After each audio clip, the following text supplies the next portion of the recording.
皆さん、こんにちは。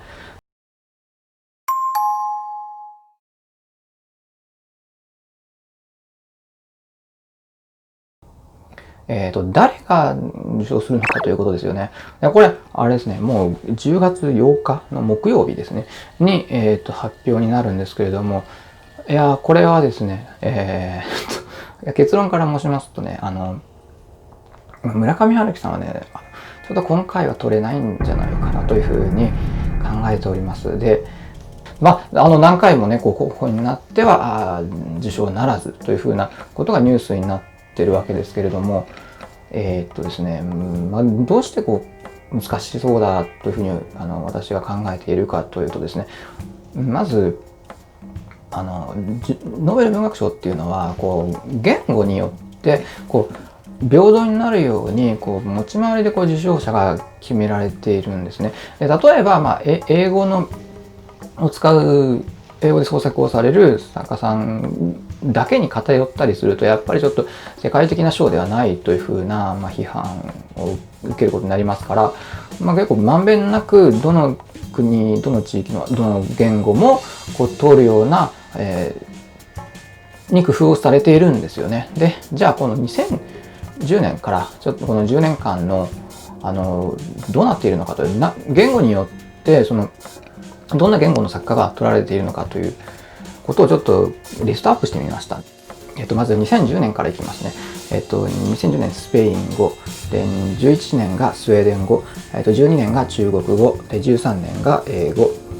で14年がフランス語、で15年がロシア語、で16年が英語、で17年が英語、で18年がポーランド語、で19年がドイツ語というふうになっています。でこれなんか英語多いですよね。いやなんか英語多くないですか。これちょっとここちょっと大事なところなんですけども、まず2017年に和尾石黒さんが受賞されています。で和尾石黒さんは、これ読んだことある方ご存知かと思いますけれども、英語で書かれてる作家さんですね。で、ここでですね、ちょっとじゃあ16年もこれあれですね、ボブ・ディランが取った時ですね。で英語2年続いてるじゃないかということなんですけれども、これどうやらこれ2017年の和尾石黒さんはもしかしたらアジア枠で取られたんじゃないかなというふうに私は考えております。で和尾石黒さんって、確かにね初期の作品では、長崎を舞台にした作品を書かれていますし、ご両親日本人ですし、日本と関係あるといえばありますけれども、だいぶもうイギリスに住まれて長い方ですし、英語で全部作品英語で書かれていらっしゃいますし、動画とか見ても分かりますけれども日本語で喋ることはないですよね。で日本語で喋ることがおできになるのかはちょっとわからないんですけども、もうほぼイギリスの作家さんですよね。だって代表作の日の名残などはもう思いっきりイギリスの、貴族のそこに勤める執事さんの花が主人公なんですよね。でそれで考えるとこれってもしかしたら日本人にとってちょっとこれ嬉しくな複雑なんじゃないかなというふうな感じもちょっとしますね。でこれもしアジア枠あるいは日本枠としてこれで受賞ということになっていたとすれば、もう当分日本人は選ばれないということになってしまいますよね。でただニュースとしてはその時覚えてますけれども、結構日系の方が取られたりということでみんなおめでたいニュースとして報道されていましたけれども、ただちょっと複雑なところはちょっと正直ありますね。で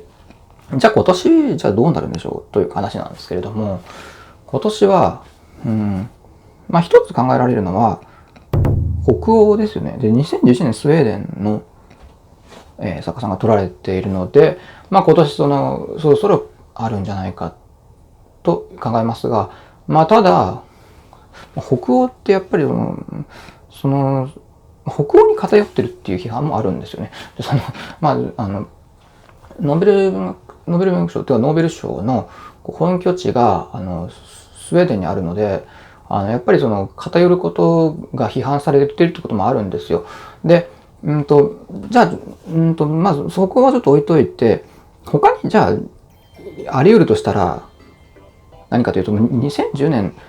以来のスペイン語の作家が取るんじゃないかというふうに私は考えております。で、スペイン語の作家といいますと、もちろんスペイン本国もそうですけれども、ラテンアメリカの作家さんもいらっしゃいますよね。で、そうすると結構、候補は、多くなってくるかなというふうに考えています。で、私がですね、ちょっと考えているのはですね、スペイン人が、まず、しばらく取ってないんですよ。2010年のスペイン語の作家さんはラテンアメリカ系の作家さんですので、私、もうズバリ言いますと、ハビエル・マリアスさんという作家さんが今回受賞されるんじゃないかなと予想しています。で、この作家さんは、私は正直、大学生の時に1回だけ、授業でね、読ませていただいたことがあるんですけれども、もありますし、本をちょっと持ってます。それで解説とかなんかを読むと、だいぶ、ノーベル賞にかなり、スペイン文学の中ではかなりもうノーベル賞に近いというふうなことが言われていますし、作風はですね、割と心理描写は結構繊細な書き方をされる作家さんですね。決してマジックリアリズムのような事実を冷静にゴツゴツと積み上げていくような骨太な作品という感じではなくても繊細な感じの作風ですね。で、その作家さんが取れるんじゃないかなというふうに考えています。もし、これもしねロベルト・ボラーニョっていう作家さんがいましたけども、このロベルト・ボラーニョがもし生きていたらこの人が取ったのかもしれないですけれどもね、若くして亡くなられた作家さんです。で、今代表作はですね、2666という作品、もう超長い、かなり一冊重たい作品ありますけれども、重たいというか、分厚いんですよね。で、また700ページだったかなんかの、代表作がありますけれども、その作家さんは、残念ながらちょっと若くして亡くなられたので、ハビエル・マリアスが取るかなというふうに考えています。ノーベル学賞を取られた作家さんっていうのは、その後すぐもう日本で2冊3冊とどんどん翻訳が出るんですね。それでどんな作家か、どんな作品かっていうのが、割とスピーディーに読めるようになるのが、もうすごいなかなか楽しみな出来事なんですよね。で、実際読んでみるとですね、外れが本当にないんですよね。で、なんでかと言いますと、このノーベル文学賞を取るぐらいの作家さんになると、もうテーマを一つ人生をかけてこのテーマっていうのをすごい突き詰めていかれる作家さんが多いんですよね。で、例えば人種差別の問題ですとか、狭い共同体の中でどうやって個人が生きていくかという問題ですとか、あと歴史とどうやって向き合っていくか、その国の歴史と私たちは辛い歴史などどうやって向き合っていくかなど、結構もうかなり骨太の作品が多いですね。で、もちろん難しいんですけれども、すごく読み応えがあって、もうどの受賞作家さんを読んでも、もうどの作品を読んでも必ず面白い発見は必ずあるんですよね。で、本当に短編集とかでも、これさすがだなっていうのは毎回思いますよね。というわけで、どうだったでしょうか。で、今回10月8日発表ということになりますけれども、楽しみにしていきたいと思います。じゃあ、ご視聴ありがとうございました。